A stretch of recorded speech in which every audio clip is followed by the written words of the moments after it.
anyone. I'm out for a quick little ride today. No Ferrari in baby blue.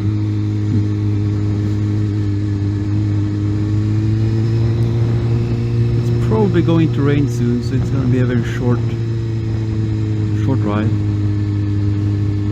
It's supposed to rain for a couple of days now, so I thought I'd cram in a short 15-minute ride just to, you know, keep the skills as sharp as possible. I'm going for a pretty long ride this weekend with my dad, or not a long ride, 4 or 5 hours. I guess I'd call that a long ride. So yeah, I've been thinking lately about I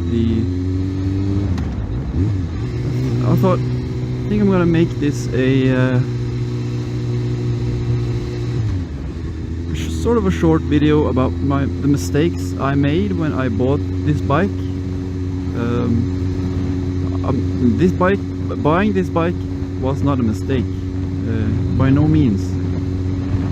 However, I was,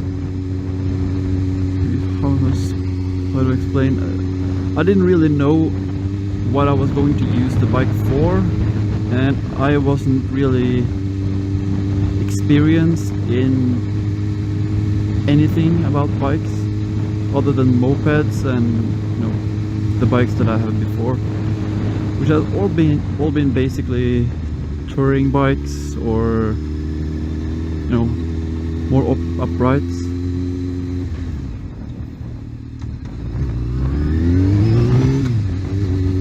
But yeah, when I bought this bike, I thought I wanted a bike that had decent amount of power, which this has more than enough power.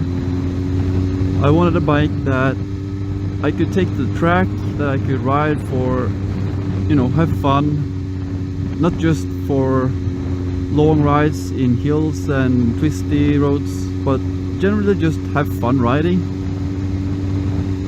What I failed to consider was that I live in an area where there are one freeway, and you have to ride the freeway for like 20-25 minutes to get to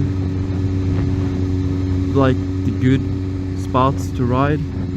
So mostly when I ride, this is what I ride at. You know, it's like 40k roads, maybe 50, a lot of stops and stop and start type of riding, a lot of traffic.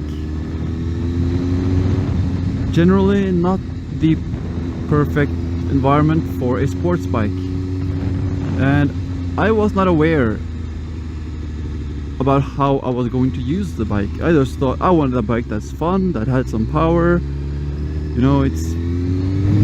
This is definitely a fun bike to ride. I mean, it has power, it can be used for short rides in the city and stuff, but that's not really what it's made for. This is a bike that wants to go high in the revs. It wants to, you know, you have to be like in 8,000 to really get the power, and that's just not how I ride.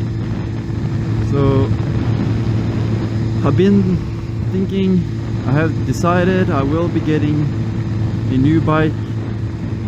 I'll be selling this one. I think I will wait until spring. There's pros and cons.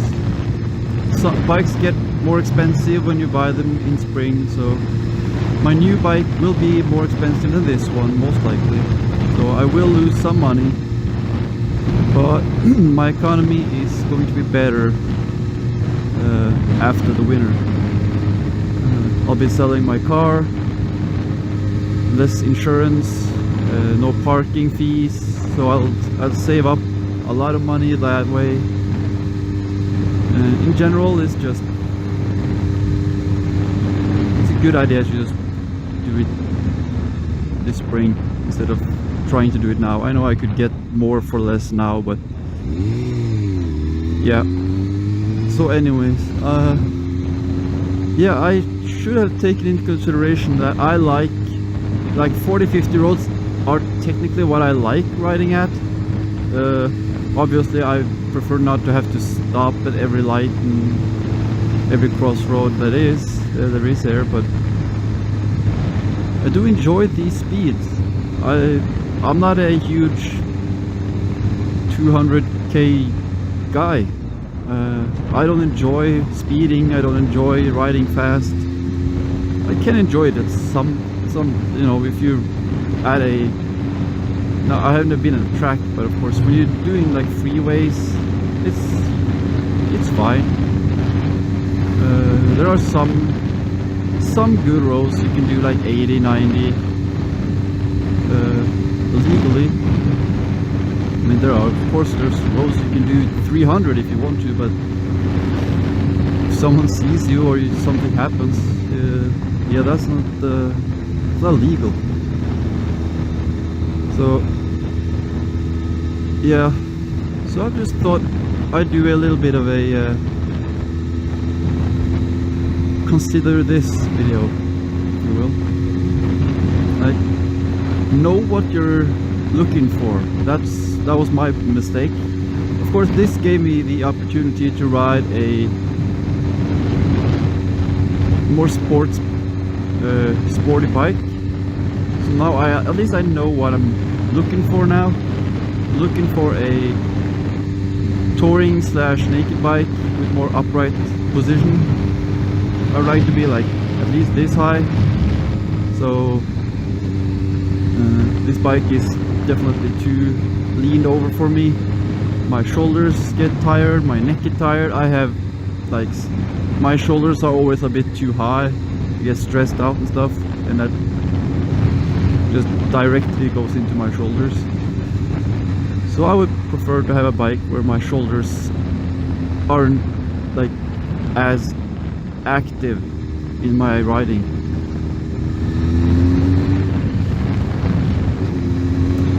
But yeah, so I think I'm going to, I don't remember if I mentioned it in my last video or if I didn't post that video, but I think I'm going to go for the MT-09. It's the best of what I can afford, and it's definitely a bike that has the fun factor and it's more upright. I mean, this bike does 0 to 100 k's in, it says on the internet 4.6. That sounds way too high for me. I cannot imagine this bike using almost 5 seconds from 0 to 100. That's insane. But the MT-09 is supposed to do it in 2.8. So that's closing on half the time. So I will not be losing performance by doing this trade or by switching bikes. Also, I've heard that the MT-09, I've never ridden it yet. I have sat on it, just testing the seating position and stuff. Feels great, and I've heard that it's okay for long rides. Wouldn't ride around the world with it, but like 2-3 hours of riding should be just fine. And of course you can change the seat to a more upright, or to a more soft seat or hard seat, depending on your preferences. This seat is very, I don't want to say hard or soft, it's pretty much spot on what it should be for a sports bike. But if I was going to put more weight on it, I think it would be a little bit hard. But that's not really a problem. So your arms and legs and torso gets tired way before your ass does. So, but I want to be like here. This is the position I prefer. I was even considering getting a cruiser, but I can't live with myself if I were to ride a cruiser. That's just, I'm too young. That's when I turn like 50, maybe I'll get a cruiser, and I'll add a couple of side bags and ride around the country or whatever. But for right now, I think I'll stay to the naked bikes. Also, you get more for the naked bikes. That's probably, or that is, I guess, the reason why the naked bikes have become so popular. The R bikes cost literally like 2 to 3 times more, and you get basically the same bike. So actually, I think, yeah, I'll be going left here. Yeah, so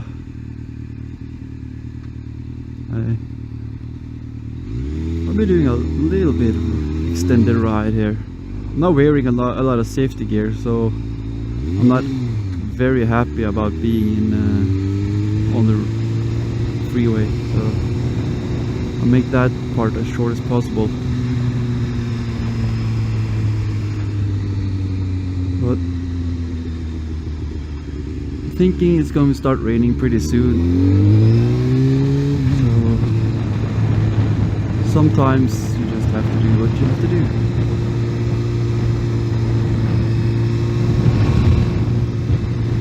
Yes, that's pretty much what I had to say today. And to sum it up, not much to sum up, but make sure you know what you're getting before you buy it. I think it's actually a good thing to have a experience buying the wrong bike, just so you know. You don't know what you're missing until you've had it. Now I've had sort of a sports bike. I kind of know what it's like. I know what I'm going to and what I've been gone through. So if I at a later point want to get a sports bike, I know pretty much what I'm going to get, and I'll most likely end up getting a sports bike someday. The only reason I'm changing bikes right now is basically because I'm not riding enough. I'm riding often, but I'm not riding far. It's just I usually stay within like 1 hour, 30 minutes to 1 hour, preferably no longer than 30 minutes. But yeah.